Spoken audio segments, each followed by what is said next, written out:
Bismillahirrahmanirrahim. Assalamualaikum warahmatullahi wabarakatuh. Jadi di pertemuan kali ini kita akan coba belajar mengenai array, ya. Terus kita akan coba belajar mengenai objek dan dua fungsi yang mengatur mengenai waktu, yaitu timeout dan interval di JavaScript. Oke, yang pertama array ya. Jadi dalam matematika sebenarnya array ini identik dengan matriks ya. Jadi biasanya kalau kita sudah mempelajari matriks ya, apalagi kalau kalian sudah mengambil mata kuliah mengenai matematika, pasti tidak asing lagi mengenai array. Jadi array ini hanya istilah lain di dalam bahasa pemrograman. Di JavaScript ini, array itu merupakan sebuah variabel ya, sebuah variabel yang dapat menampung beberapa data sekaligus yang terindeks secara teratur. Jadi sebelumnya kan kita sudah mempelajari mengenai variabel yang menampung satu data saja. Misalnya nama, misalnya ada variabel nama, isinya cuma satu data saja, misalnya nama Andi itu. Namun dengan array ini kita itu bisa menampung beberapa data ya, beberapa data, entah datanya itu berupa string kah atau berupa angka gitu. Dalam JavaScript ada 3 teknik untuk mendeklarasikan array. Cara pertama yaitu kita buat dulu nama variabelnya. Contoh di sini misalnya var_buah sama dengan new array, jadi kita membuat array baru dengan tanda kurung biasa dan kita memasukkan nilai atau data ke dalam array tersebut berdasarkan indeks. Jadi misalnya buah indeks ke-0 itu mangga, buah indeks ke-1 itu apel, dan buah indeks ke-2 itu jeruk. Di array ini, di JavaScript ini, itu indeks array-nya itu dimulai dari 0. Itu cara pertama. Cara kedua itu hampir sama dengan cara pertama, namun inisialisasi indeksnya itu tidak dimunculkan. Jadi karena di JavaScript itu sebenarnya sudah otomatis memulai indeks tersebut dari angka 0. Jadi seperti contoh var_buah sama dengan new array dalam kurung mangga, apel sama jeruk. Nah, kalau kenapa mangga, apel sama jeruk itu diberi tanda kutip, itu penandanya itu bahwa data yang dimasukkan itu berupa string. Jikalau misalnya kalian nanti ingin memasukkan data misalnya new array mangga, apel, jeruk sama terus angka 3. Nah, angka 3-nya itu kalau angka 3-nya itu misalnya kalian menganggap sebagai angka atau number, jadi tidak usah menggunakan tanda petik 2. Tetapi kalau angka 3-nya itu kalian anggap sebagai string, baru baru menggunakan tanda petik 2 ya, seperti itu. Terus yang ketiga itu var_buah, langsung saja ya, var_buah sama dengan tapi menggunakan tanda kurung siku, bukan kurung biasa. Dan kata new array-nya itu dihilangkan. Jadi var_buah sama dengan tanda petik 2 mangga, tanda petik 2 apel, tanda petik 2 jeruk. Di antara ketiga cara mendeklarasikan array di JavaScript, cara ketiga itu merupakan cara yang paling sering digunakan. Karena pertama karena kemudahannya dan bisa membantu pada saat kita melakukan pemrograman JavaScript. Jadi dia tidak terlalu bertele-tele seperti cara pertama dan cara kedua. Tetapi bukan berarti cara pertama sama cara kedua itu kurang bagus. Enggak. Ada kondisi tertentu justru cara pertama atau cara kedua itu dibutuhkan. Tapi pada umumnya cara ketiga itu yang paling sering digunakan untuk mendeklarasikan array di JavaScript. Lanjut. Nah, ini beberapa properti atau metode yang biasa digunakan untuk memanipulasi data yang terdapat pada array. Ya. Yang pertama itu adalah length. Ini fungsinya itu adalah untuk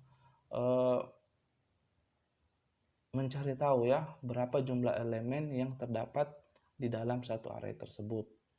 Ada juga join ya, itu jadi itu mencoba menggabungkan nilai menjadi string dengan tanda yang ditentukan.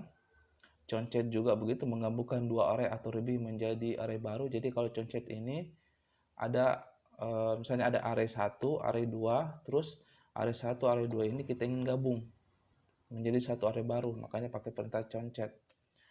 Terus ada pop juga ya, dia itu berfungsi menghapus elemen array pada array.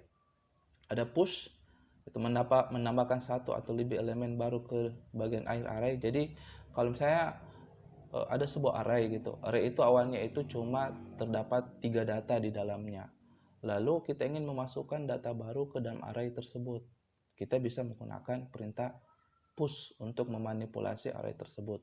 Jadi yang semulanya di dalam array tersebut terdapat 3 data, setelah kita memasukkan satu data, jadi menggunakan perintah push, maka di array tersebut akan terdapat 4 data. Lalu berikutnya itu adalah reverse. Reverse itu membalik urutan elemen dari array. Maksudnya itu begini. Jadi seperti contoh tadi misalnya misalnya di dalam array itu ada A, B, C ya. Jadi dengan menggunakan reverse, posisi elemen array tersebut akan dibalik. Jadi yang semulanya A, B, C menjadi C, B, A gitu. Terus ada shift ya, menghapus elemen pertama dari suatu array. Nah, kalau yang pop tadi itu menghapus elemen terakhir pada array, sedangkan shift itu elemen pertama dari array. Unshift menambahkan satu atau lebih elemen pada awal array ya. Kalau push itu dia menambahnya itu di bagian akhir ya. Jadi kalau ada item 1, item 2, nah di bagian akhir dia tambahkan.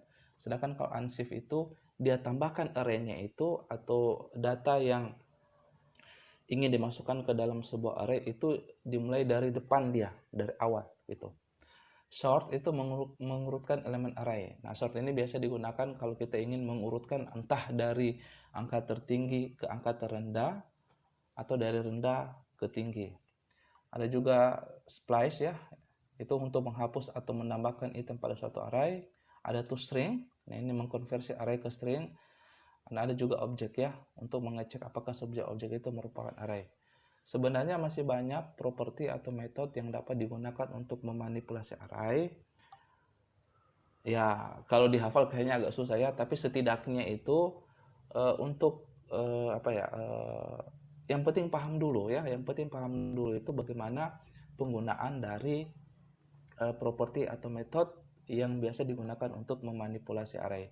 Nah, ini beberapa di layar kalian itu cuma beberapa saja properti atau metode yang biasa digunakan untuk memanipulasi array. Nah, ini salah satu contoh ya mengenai penamaan array. Jadi ada sebuah variabel. Nah, ini kita pakai cara yang ketiga ya. Ada sebuah variabel variabel array ya, variabel array namanya buah ya, let buah. Di dalamnya itu terdapat 3 data, yaitu mangga, apel, dan jeruk.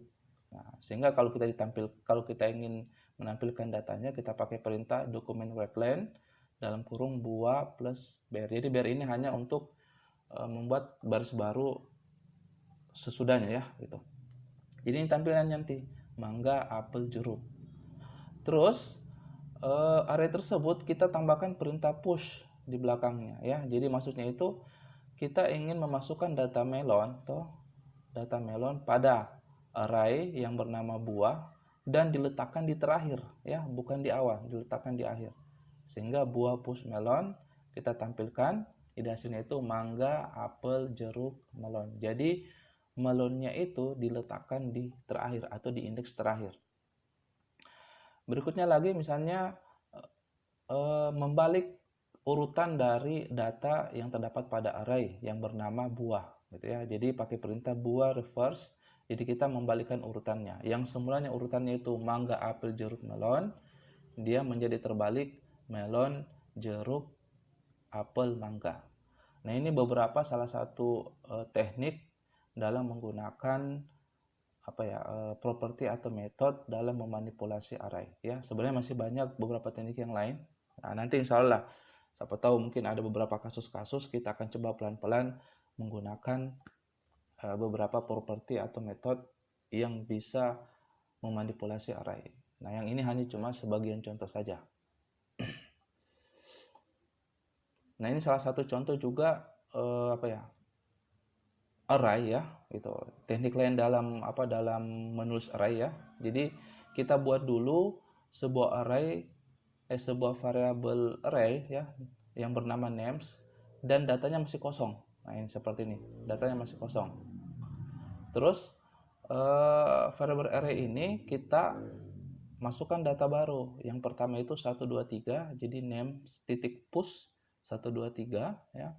Lalu kita tambah lagi data berikutnya names titik push 456 dan kita tampilkan console tables. Jadi kalau biasanya kan kemarin-kemarin kan kita pakai console log. Jadi sebenarnya tidak usah dipermasalahkan, itu hanya bagaimana cara menampilkannya.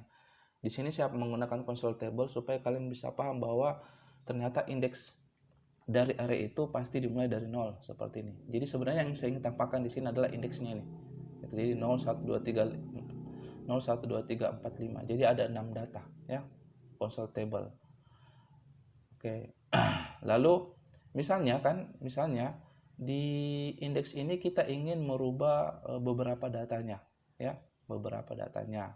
Jadi langsung saja kita pakai perintah names 0. Jadi kita ingin merubah data atau pada indeks 0 itu yang semulanya angka 1 menjadi 7.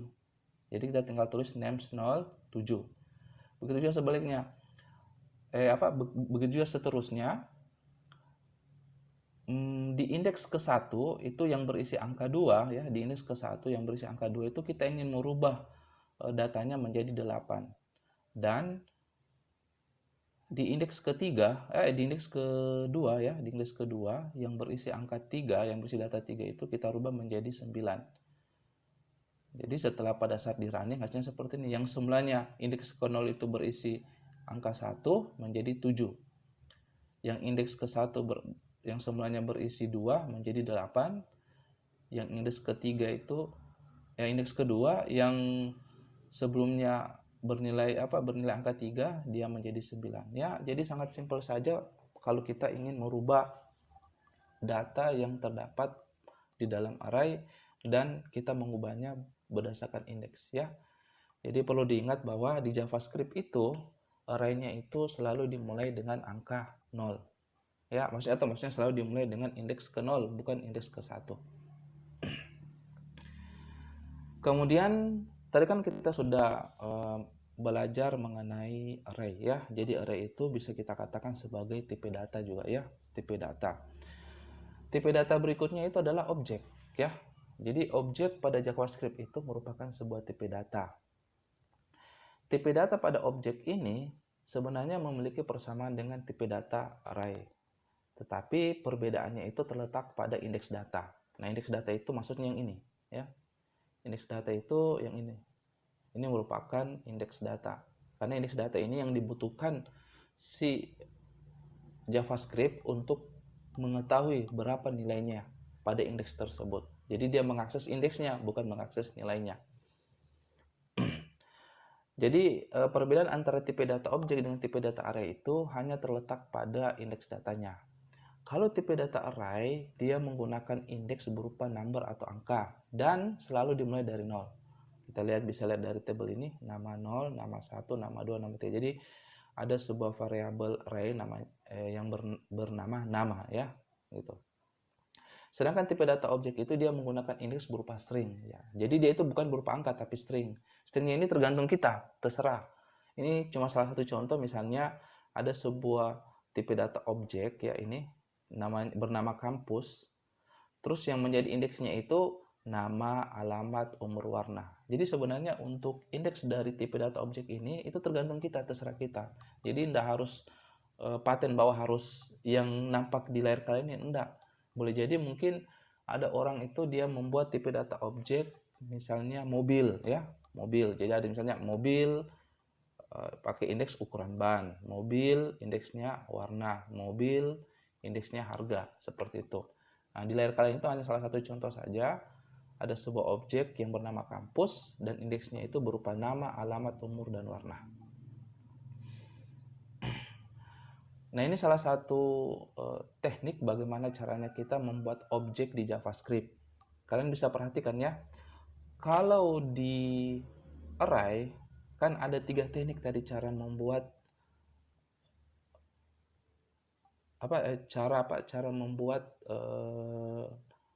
cara mendeklarasikan array ya.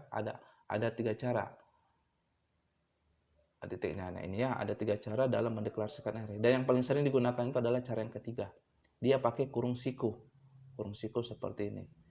Sedangkan untuk mendeklarasikan objek, itu tekniknya seperti ini. Dia memakai kurung kurawal. Nih, kurung kurawal. Dia memakai kurung kurawal. Nah, properti inilah yang dikatakan sebagai indeksnya. Dan ini nilainya. Jadi kalau kita lihat contoh seperti tadi ini misalnya nama, alamat, umur, warna, ini merupakan propertinya. Properti 1, properti 2, properti 3, properti 4. Yang ini, ya. Ini merupakan indeksnya di sini. Indeksnya karena ya di objek itu kan indeksnya itu kan berupa string. Nah, indeks ini memiliki nilai. Nah, inilah nilai propertinya.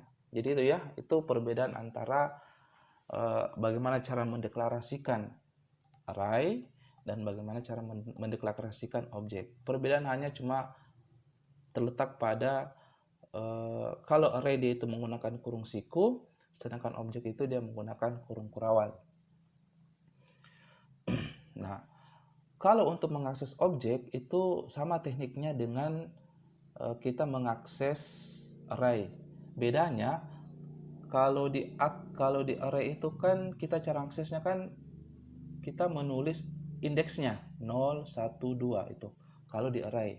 Tapi kalau di objek yang kita tulis di sini bukan 0, 1, 2 tapi nama propertinya. Karena kan di objek itu kan indeksnya itu berupa string.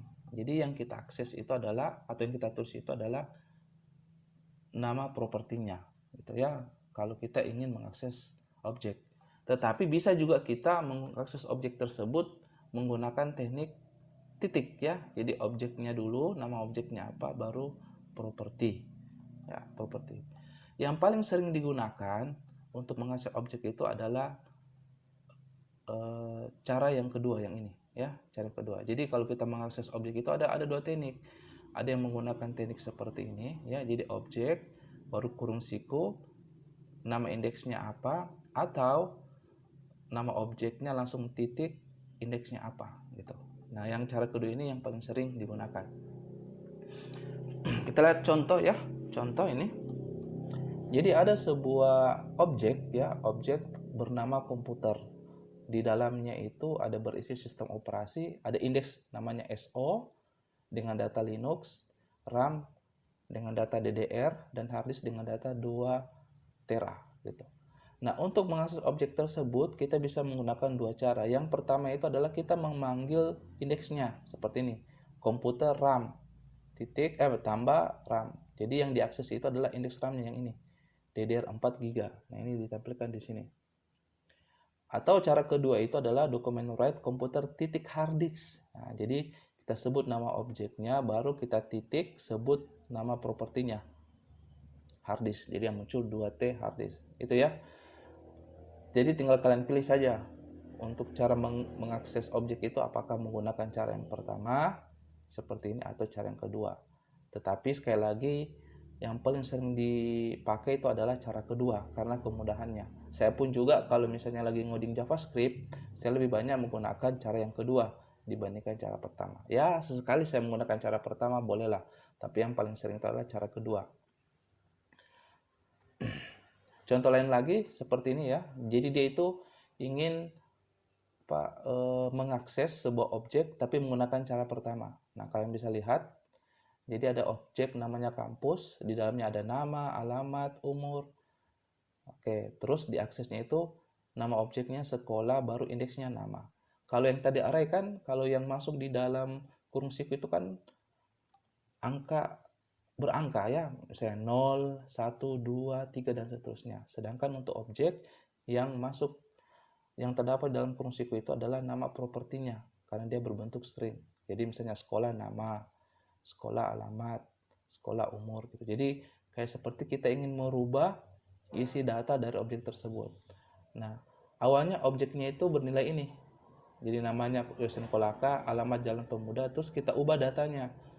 Yang semulanya Wesen Kolaka menjadi Madrasah Aliyah, yang semulanya alamatnya Jalan Pemuda diganti Jalan Sabilambo. Yang semulanya umurnya 18 diganti umurnya 20. Jadi begitu ya. Jadi sama tekniknya kita itu memanipulasi data di array.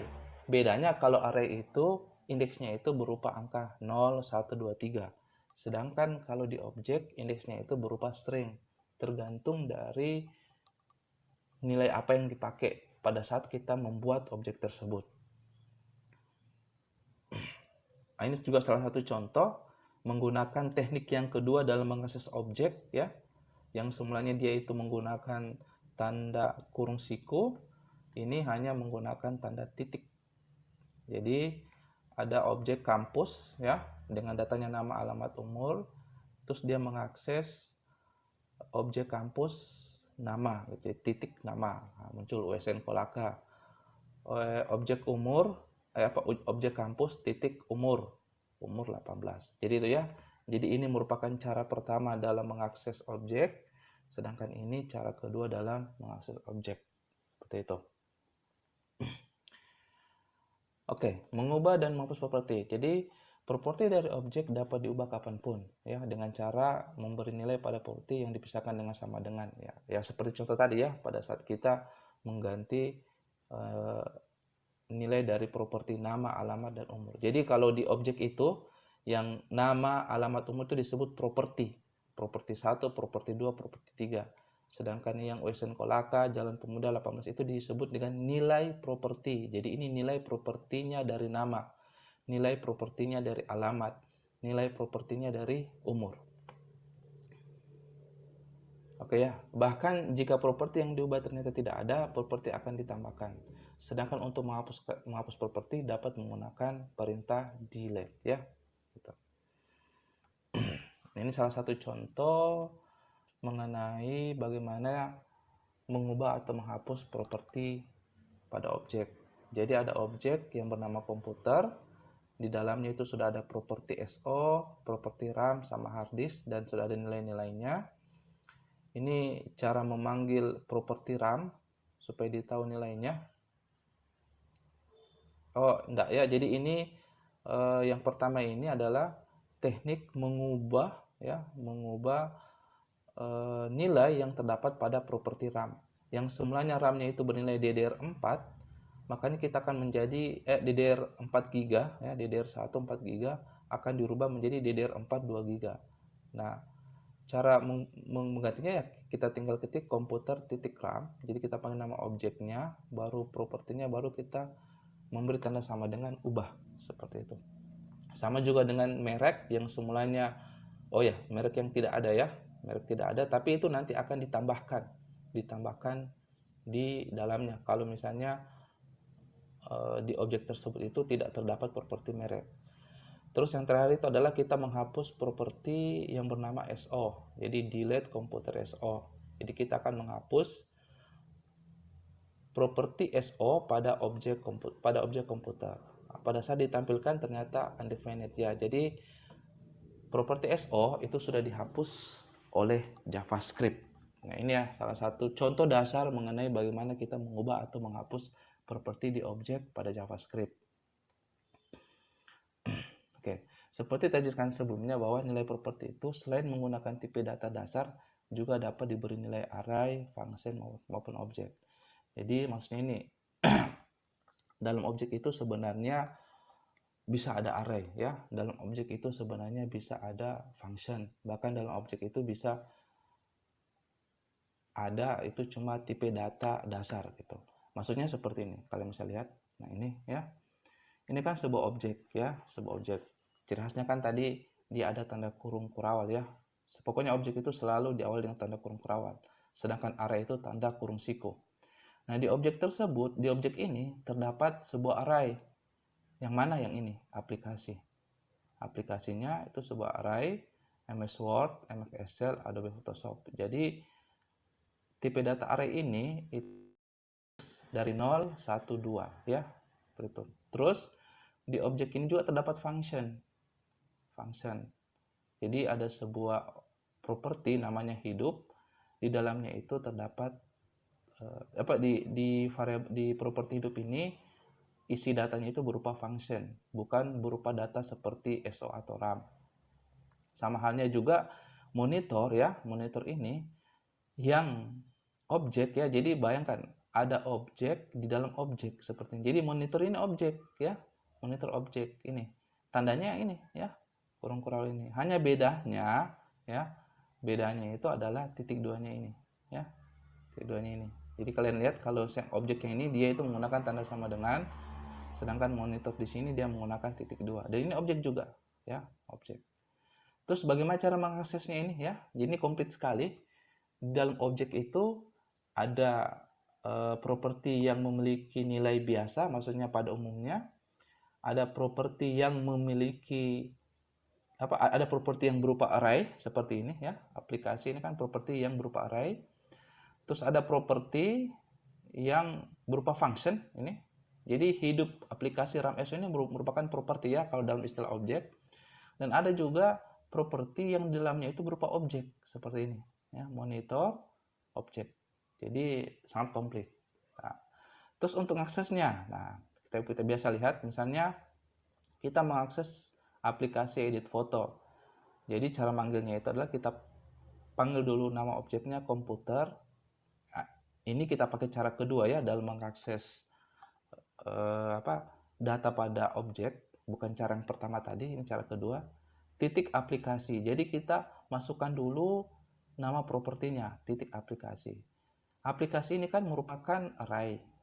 Jadi kita tinggal tambahkan indeks keberapa yang mau diakses. Jadi indeks kedua jadi 0, 1, 2. Jadi pada saat di running, aplikasi edit foto namanya Adobe Photoshop. Berikutnya lagi, dokumen write komputer hidup. Jadi nama objeknya itu komputer, titik, hidup. Hidup ini merupakan function. Pada saat running, komputer telah dihidupkan. To uppercase ini sebenarnya huruf besarnya itu kecil. Huruf-huruf paling depannya ini huruf besar, yang lain itu kecil. Lalu berikutnya itu dokumen write warna monitor, komputer titik monitor titik warna. Nah ini bayangkan objek mengakses objek ya. Jadi kalau misalnya kita ingin akses objek, komputer nama objeknya titik, propertinya monitor titik, nama propertinya lagi warna. Nah, jadi titik warna. Jadi kalau kita ingin mengakses merek, komputer titik monitor titik merek Samsung. Gitu ya. Mudah-mudahan kalian bisa paham, karena jangan sampai nanti pada saat ujian ya, jangan sampai pada saat ujian nanti saya akan memberikan kalian sebuah data berupa objek yang di dalamnya itu sudah komplit. Ada data propertinya berupa nilainya biasa saja, ada propertinya yang berupa array, dan ada propertinya yang berupa function, dan ada propertinya berupa objek. Paling tidak mungkin tugasnya itu bagaimana caranya mengakses data yang ini. Jadi perlu diperhatikan ya. Ini salah satu teknik paling dasar untuk mengakses properti yang terdapat pada objek. Oke, berikutnya itu set timeout dan interval. Jadi sebenarnya ini merupakan salah satu metode juga atau properti yang banyak dipakai untuk masalah waktu ya. Ini paling sering dipakai kalau kita kayak ada seperti misalnya menghitung waktu mundur, atau ada sebuah website itu hanya terbuka 1 jam saja. Kalau sudah 1 jam dia akan tertutup sendiri. Nah biasanya perintah yang dipakai itu adalah perintah set timeout dan interval. Contohnya seperti ini, kalian bisa lihat ini ada codingan sedikit ya mengenai kita mengatur waktu. Jadi kalau misalnya saya klik jalankan timer, itu waktunya akan bergerak. Dan kalau saya klik hentikan timer, tak ya, waktunya akan berhenti. Terus kalau saya jalankan lagi timer, dia akan lanjut lagi itu ya. Jadi seperti berurusan dengan masalah waktu. Oke. Terima kasih. Jadi mudah-mudahan penjelasan mengenai array, objek, dan metode timeout dan interval pada JavaScript itu bisa dimengerti. Dan yang paling penting itu sebenarnya array dan objek ini. Kenapa? Karena array dan objek ini biasanya kalau sudah ke JavaScript yang tingkat medium sama advance, itu konsep array dan objek itu sangat-sangat betul harus dipahami, karena nanti itu dia akan mendukung untuk kita dalam membuat program di JavaScript. Oke, terima kasih. Saya tutup dengan bacaan hamdalah. Alhamdulillahirabbil alamin. Assalamualaikum warahmatullahi wabarakatuh.